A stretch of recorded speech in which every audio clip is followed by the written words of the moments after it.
people are still falling out. That's the whole point, is that it's not, doesn't, and you can't, the other thing is you can't retrofit those red brick units to have AC. Stringfellow and Ramsey can't hold air inside, like can't hold cold air inside them, even if you put, like you tried to put central AC inside them, because they're built to like be exposed to the elements. Well, they're designed to, they have those, you know, the pipe chase with the exhaust fans in it, so that when they open the windows, they turn the pipe chase fans on their exhaust fans, so it pulls the air in from outside through the cells, through the grate, and out the ceiling. But it doesn't work. Half the stuff's broken in those buildings. Yeah. I mean, those like Darrington was built in what, like 1934 or something. Ramsey was built 19. It's over. It's like it was. I did the math on it. I remember because they had in one of the bathhouses. The red brick buildings were built, I think, in the 50s or something. I think much later, maybe the 60s even. No, I think the Ramsey unit, it had. I think it came up to like 119 years old or something like that. It was a crazy number because it was like with the year the bathhouse, like because it had a date on the bathhouse up there on the Ramsey 1 unit. On the Ramsey 1 unit, yeah. Well, they had one of the first ones. That's what I'm saying. That's the bathhouse. We're talking about the red brick. So the Darrington unit was opened in 1933. But if you study like go on Google Earth and have look up they have that history function where it shows you the history of a location. Mm-hmm. You'll find out that these places were like slave plantations and things like that. Yeah. Long before, I mean, if you were out in the fields over there on the Stringfellow unit, you'll notice that they have that graveyard that's up on a hill. Yeah, you can see it from the trustee camp. Yeah, exactly. If you ever go out there, they've got inmate graves from like the 1800s over there. So they obviously had inmates being held there in some form or fashion long before they had that unit there. But it was completely different. Like you were talking about this before. It's like, you know, you got guards that have like somebody's great grandfather worked for the prison system and he was a field boss, or somebody else was a warden, and people lived on the units. I mean, they used to work the shit out of people. I remember the first time I went to prison, you went to the fields. It was no cakewalk. You were going to head high, ass to nuts, and you were going to sit there and you're going to sit there with a hoe, or as they call it, an Aggie, and you're going to chop grass. Yeah, they weren't holding people as long. They did what they. I mean, whenever I got down, they had 2 halves and all that stuff. It was, yeah. And the difference was that, I mean, that was going to be like a 6-month thing at the most for most people. People didn't stay in the fields during long periods of time. Oh, damn! Did you know David Witt was an inmate killed by a guard on the Darrington unit in 2020? Who's David Witt? I have no clue. I was looking up some stuff about what happened? And it showed up in what I was reading. Was the officer found guilty or what? Oh, it's a YouTube video. So, he was found. Not guilty. I'm big surprised. Yeah, he was found not guilty. Yeah, that's par for the course. Oh wow. Okay, so Texas prison sergeant is found not guilty of aggravated assault, despite a video showing him slamming an inmate 41 into a concrete floor so viciously that the man died. Yeah, that's the one I talked about in the episode where I was in the studio with Ryan. Yeah. That's the guy you were talking about. The one he's talking about just then. That's not the same guy that he was. I think that he was. Is that the same case that you were talking about earlier? Yeah, it's the same. Okay, yeah, that's the same one. Yeah, you can look at the picture of the guy and you could see the mental illness on this inmate's face. He's obviously mentally ill. Yeah, he doesn't look. Yeah, that guy, you can see it. He's got that kind of the underbite thing going that is a telltale sign of something's wrong up there. And what is Texas's solution to the mental illness problem? Put them in prison. Yep, and give them Thorazine. Yeah, give them lots of Thorazine and put them in prison. And then when some guard slams one of them so hard that it ruptures his liver and kills him, well, we'll exonerate the guard. But if that same guy had been put into a mental hospital and this dude did that, I mean, it would have been a different story. You know, when I was on the Stelling unit, I can remember they had a guard that slammed a blind inmate because the inmate bumped into him. And, I mean, nothing came of it whatsoever. The guard would always, people would like talk to him like, man, why'd you do that? He said, oh, he bumped into me. I don't know who he is. I don't know if he's blind. I don't know what he's got. There's always all these unknowns. I don't know. So that means that because I don't know if the dude had ill intent or was faking like he was blind or whatever, that means that it was okay for him to pick up and slam this blind guy. Well, they're just looking for an excuse anyway. So, I mean, I get it. It's because they're just, most of the guards are assholes anyway. They're just looking for a reason to try and slam somebody to the ground. Or there's a reason why people would choose that as a career choice. I mean, and don't get me wrong, careers attract different types of people. Right. But on the same token, a lot of, you've seen that just dudes in there that are just complete fucking assholes. Most of those are not the guys that they fuck with, though.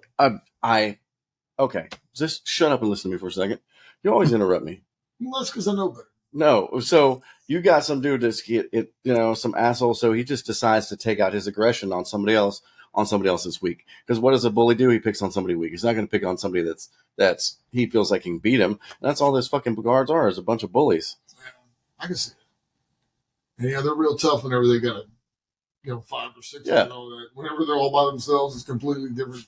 Shit, you get these hard ass laws that are out on the run, and general population are all like these tough guys and everything else. You put them in medium custody by themselves on the run, and they're quiet as a church house mouse, and they're all up at the cell like, hey, what's up, homie, and all this, that, and the other.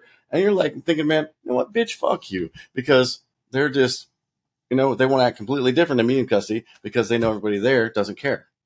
Yeah. Oh, I've seen. It wasn't always this way. It used to be like in the early 90s, late 80s, early 90s and all that, when the guards were, man, I'm talking about they might have to fight. I mean, they knew it. So, the guys that were coming into prison that were TDC guards, they were dudes that could handle themselves. Those were dudes that you would think twice about before you. I've seen a field log jump off his horse, take his shirt off, and fight with an inmate. I've seen that too. Okay, but what I'm trying to say is that you would have some of these guys, some of those guys, they were, I mean that they were more honorable about how they handled that type of situation. Well, right. They weren't, if they did fight with you and all that, if they jumped and took their shirt off and all that, it wasn't going to be a case situation. They weren't going to get all these other guards involved if they lost. Right, true. But also, it's like, it was totally different. I remember on Clemens' unit, like walking down the hall and my face is just swelled up. And the boss is like, hey, what happened? I'm like, fell out of my bunk. He's like, all right, keep moving. You know what I mean? But it's like they even turn the other way when you would fight, like you're fighting other inmates. You know what I mean? Now they got all this PREA crap, and it's like you can't do nothing. Well, I mean, is that really a bad thing? I mean, I understand I kind of get where you're going with that. I agree with you, but on one token, yes, I agree it's a better thing. On another token, I don't, because a lot of those people, the only thing they understand is an ass whooping. They don't understand anything else. This is true. Whenever you create an environment where that's okay, well, then you have these other people that are, victimizers or whatever. Right. That then will turn around and take advantage of people that are smaller than them. And whenever there's no consequences to that, then it turns into a. No, I agree with you too on that, because you remember seeing people like sitting on the floor because they couldn't sit on a bench, or they couldn't sit at a table.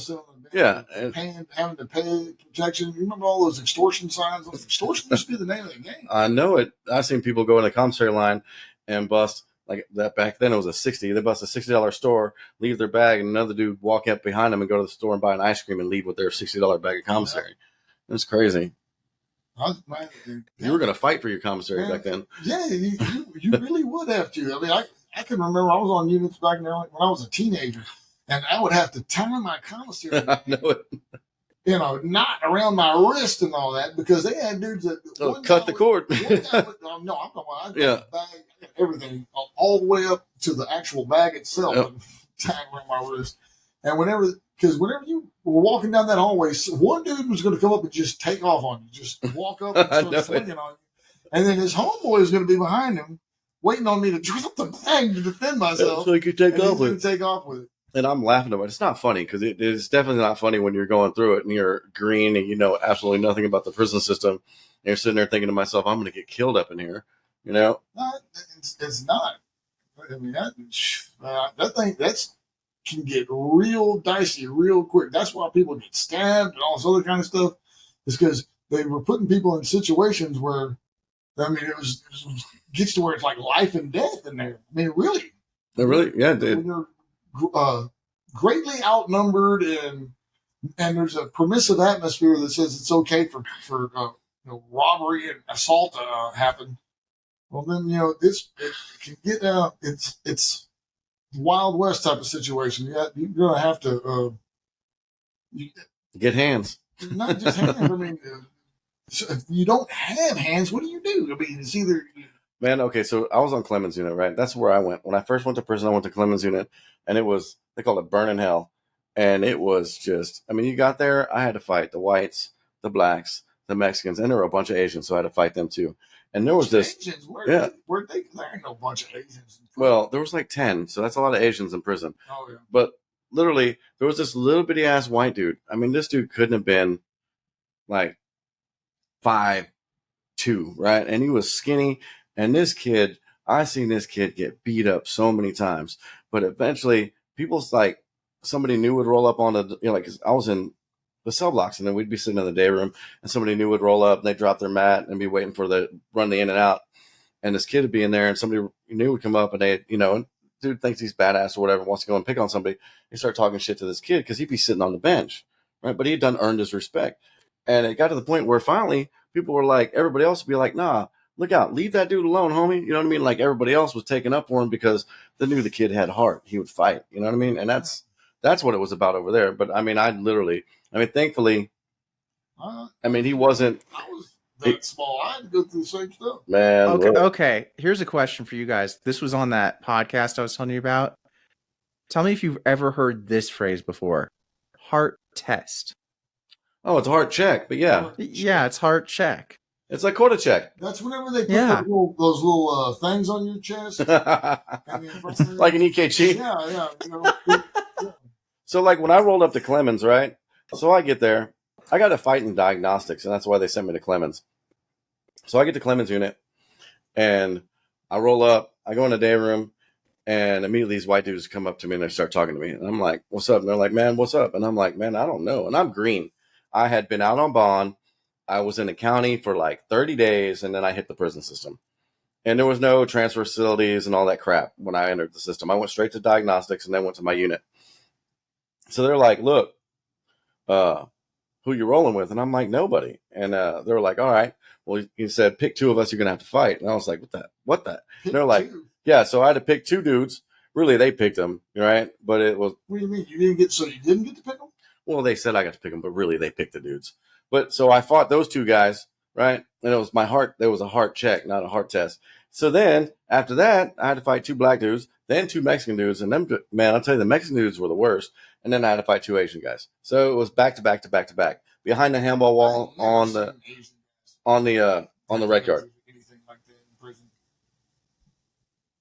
But I mean, that's what it was all about. Heart test. You need to get your heart test. Yeah, you get your heart tested. EKG. Yeah, that was like having it was a pain. That's before you got hit. Man, what's worse back then was you would have these freaking riots, and there was a riot in the chow hall one morning at breakfast, and it's just complete chaos, and they slam the doors, and it's like they just start pumping gas in there. And it's like, doom, doom, doom, because they're shooting they have like, looks like a freaking grenade launcher, and they're shooting. Yeah, they're shooting tear gas grenades into the chow hall, and then they're chunking cans in there, and it doesn't matter. And it's like, so after pretty much the fighting's over is when they come rolling in there, and back then it was a big VHS camera, and they're all gassed, masked up and stuff, and we're all like, oh, dying, and they hog tie us. Just pouring out everybody's. Yeah, literally we're hogtied in the hallway. With zip ties. Yeah, zip ties. Our ankles and our wrists behind our back, and our ankles to our wrists. And hours. Yeah, you cannot move. You can't do shit, and you're just covered in this gas, and it's just like, yeah, it's painful. Oh my god! And then everybody's getting a major case. Didn't matter what you were doing in that chow hall. Yeah. And they're not going to review that tape. Nope. To find out if you were a part of the riot or not. Oh, you get inciting a riot case, and but back then a major case didn't affect your parole like it does now. Yeah, and they understood. I mean, but that is kind of a funny thing because whenever you like come up for parole now, they like, well, what's your case history like? I mean, nothing over the last 20 years you haven't had a single case, but then they look back in the 90s. And it's assault, assault fight, inciting a riot. I mean, one after the other. It's just like the court system in the world. They're going to hold every single thing they can against you here. Yeah. Well, I mean, it doesn't need, at the end, it doesn't even matter because most everything was the second you went to prison, everything from before is ultimately decides most of what it's going to make your parole. Like basically the way the voting works, like that algorithm that they have for if someone makes parole is all based on it's the severity of the case, what type of case. What is that algorithm? What are you talking about? What do they got? They have a formula basically, and they have this they go back. Didn't they ask you 1,000 different questions about all Dude, they went back further on asking for when I saw parole this last time. They are asking me questions, and I'm getting this lady's asking me stuff that I'm like, lady, that was 30 years ago. Do you really think I remember that? Tell me what you were doing 30 years ago. And she got a little pissy with me, and I'm just like, they're asking me stuff that's completely irrelevant, but it's all part of their algorithm. It's like they enter in all this, and this, and so the computer takes all that information and it makes a prediction on whether or not you should be released on parole or not. You're talking about that. What did they call that? The risk assessment code. Yes. Yes. Okay. That's the thing that was holding me in prison for all those years. And the things because the risk assessment code isn't even necessarily have anything to do with something that you've done. Yeah. It like for me, it was the age that I committed my offense, and it was the education level that I had when I committed my offense. Those things, those factors right there, which is something I can never change, put me in the highest possible risk of reoffense for some reason. But you're a criminal. No, I'm not. I mean, other than the fact I committed a crime, but is there anyone on this planet that has not? I know, but that's a general. I was talking with my boss about this, because I was talking to a customer and I was like, what's wrong with the system is it's the whole system is designed. It's like where everybody believes, oh, you did a crime, so you're bad. You're a criminal. You go to prison. It's like, and they don't ever let you they don't ever let you redeem yourself or no. And it's like the general consensus with the media and with everything else. It's like, oh, you did crime, you get locked up, go on timeout. So, all right, I found the chart here. You're right, Malone. It's the risk assessment. It says prior to 1983, the Texas Board of Pardons and Paroles used salient and significant factor score sheets when making decisions. In 1983, the board adopted the PABLO Scale to aid members. Yeah, that's what it's called. In applying the similar criteria to parole decisions. How they I wonder the same thing. It's an acronym, but it doesn't say what PABLO stands for. In 1985, the legislature mandated the board include parole guidelines with minimum release criteria into decision making. And based on research, the parole guidelines were to consider seriousness of offense and the likelihood of favorable parole outcome. In 1987, the board combined the PABLO scale with parole guidelines that measured parole risk to set a parole risk score. In 1996, after conducting a study of guideline usage, the Criminal Justice Policy Council recommended that revised guidelines be developed to ensure that the criteria reflect board policy to apply the guidelines in a consistent manner to all candidates for parole and to predict the risk of public safety. So, and then they came up with a new spin on that. On the Yeah. idea that you were a teenager. So that means you are irredeemable because what you did when you were 17 is obviously a reflection of what you're going to be doing all during for the rest of your adulthood. Right. And so looking at this, so here are the components of the guidelines. They have the static factors, which are things that will not change, are the age at the first admission to a juvenile or adult correctional facility, history of supervisory release revocations for felony offenses, prior incarcerations, employment history, and the commitment offense. So that is your first scores on the risk assessment. The next ones are current age, whether the offender is confined to as a confirmed security threat group or gang member, educational, vocational, and certified on-the-job training programs completed during the present incarceration, prison disciplinary conduct, and current prison custody level. An offender can be assigned 0 to 10 points on static factors and 0 to 9 points on dynamic factors. A low score is associated with low risk. The higher the score, the greater the risk in granting parole. As a result of the 2012 the highest risk, did they say what the highest risk score is that can be achieved? 10 or more. So you could get be in the highest risk category based on just static factors. They had some kind of, they were telling me something like they called it a D2 or something like that was the name of the category, which meant you were at the highest level of reoffense. And I'm trying to figure out how, in that scheme of what you just said, I ended up in that category. So Pablo is for Pablo Torres. It was a him or Pablo Velez Jr. Excuse me. That's what. Professor? No, he was an inmate that was falsely locked up or some shit. But anyway, that's what the Pablo is. I was curious. I looked it up. He was falsely locked up, and they named this test after him. Truth and facts of an innocent man wrongfully convicted in Harris County. Yeah. A D2. That's weird. It might be another. Maybe it's just based on your dynamic versus your static factors. That's the only thing I can see on here that you would be like a D2, like you'd have 2 dynamic points or something like that. Because that's what it's based off of, like the points that you get on here. And so the two components of the guidelines, risk assessment and offense severity, are then merged into a matrix that creates the offender's parole guideline score. Okay, so there's actually 2. There's an offense severity that goes along with it, and they might be using the ABC on that. So the risk assessment will get you a number, and then you could get a severity. On here, it's all numbers.